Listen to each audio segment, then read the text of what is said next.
भारत बहुत ही दुर्गम परिस्थितियों से गुजर रहा है। आस्था के नाम पर आपको लूटा जा रहा है। युवाओं के भविष्य को गड्ढे में ढकेला जा रहा है क्योंकि परीक्षाएं लगातार लीक हो रही हैं। 12,000 करोड़ की लागत से बना एक्सप्रेसवे मात्र 80 दिन के अंदर ही टूट गया। देश के युवा भूख हड़ताल पर बैठे हुए हैं, लेकिन भारत सरकार और जातिवादी मीडिया कानों में रुई डालकर बैठे हुए हैं। नमस्कार, मैं शिवा बौद्ध और आप देख रहे हैं जोश का समंदर। आइए विस्तार से चर्चा करते हैं इन सभी खबरों पर। राम मंदिर में हुई चंदा चोरी के बाद अब फिर से एक नया खुलासा हुआ है। भारत समाचार ने छापा है कि रामधन ही नहीं, ठेकेदारों से भी 40% कमीशन वसूला जाता था। भारत समाचार ने लिखा है कि चंपत राय को सब कुछ पता था। टिंकू यादव नाम का व्यक्ति ठेकेदारों से वसूली करता था।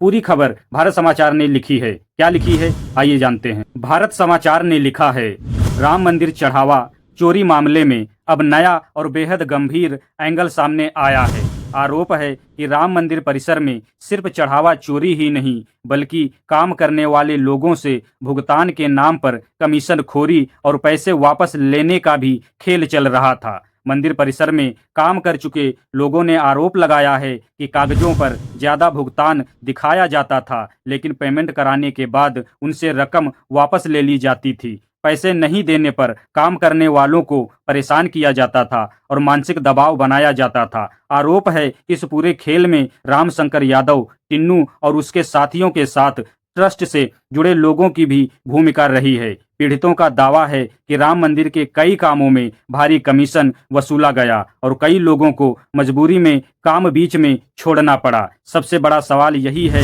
क्या राम मंदिर परिसर में चढ़ावे के साथ साथ कामकाज और भुगतान की व्यवस्था में भी संगठित वसूली का सिंडिकेट चल रहा था। इस खबर के माध्यम से आप अनुमान लगा सकते हैं कि आस्था के नाम पर लोग कैसे आपको बेवकूफ बनाते हैं। आस्था के नाम पर अपना भविष्य चमकाने का ये लोग काम कर रहे थे। इस खबर पर रवीश कुमार ने कहा है कि भारत में भ्रष्टाचार की निरंतरता अयोध्या में खंडित नहीं हो पाई। यह बड़ी बात नहीं है, बड़ी बात यह है कि सब बाहर आने के बाद भी ढक दिया जाएगा। जल्दी ही वहां की सीट किसी तरह से जीत ली जाएगी और कह दिया जाएगा कि अयोध्या की जनता ने भी लगाई मुहर। चंपत राय सा ईमानदार कोई नहीं है। रवीश कुमार ने बड़ा आरोप लगाया है। उन्होंने कहा है कि राम मंदिर में चंदा चोरी का जो खुलासा हुआ है उसको दबा दिया जाएगा और अगले चुनाव में वहां की सीट को धांधली के माध्यम से जीत लिया जाएगा और उसके बाद में डंका बजाया जाएगा कि हमने राम मंदिर से सीट जीत ली, अयोध्या के लोगों ने हमारा साथ दिया है। आप विचार करो कि आस्था के नाम पर कैसा खेला चल रहा है। राम मंदिर चंदा चोरी के मामले पर बागेश्वर धाम के प्रमुख धीरेन्द्र शास्त्री ने कहा है कि अभी तो छोटी छोटी मछलियों को पकड़ा गया है, इसमें मुख्य आरोपी तो बड़े बड़े लोग हैं। मैं चाहूं तो पर्ची निकाल कर उनका नाम बता सकता हूं, लेकिन बताऊंगा नहीं। अगर मैंने उनका नाम ले लिया तो ये लोग हमको मिटा देंगे। ये बात धीरेन्द्र शास्त्री ने कही है। धीरेन्द्र शास्त्री का कहना है कि हमारे ऊपर हनुमान जी की कृपा बनी हुई है। हनुमान जी की कृपा की वजह से हम लोगों का भविष्य देख सकते हैं। आप विचार करो कि हनुमान जी भी कितना क्रोधित होंगे इस पर कि हमने कैसा निठल्ला चेला रखा हुआ है कि प्रभु राम जी के घर में लूट हो रही है और ये निठल्ला नाम जानते हुए भी नाम नहीं बता रहा है। आप विचार करो कि ये लोग किस प्रकार से भारत देश की भोली भाली जनता को बेवकूफ़ बनाने का काम करते हैं। अगली खबर दिल्ली देहरादून एक्सप्रेसवे की है। ये एक्सप्रेसवे 12,000 करोड़ की लागत से बना हुआ है।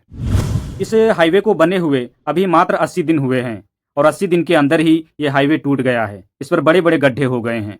आप विचार करो कि राजनीति के माध्यम से ये लोग किस प्रकार से अपना और अपने बच्चों का भविष्य संवार रहे हैं, चमका रहे हैं और भारत की भोली भाली जनता को धर्म के नाम पर उलझाने का काम करते हैं।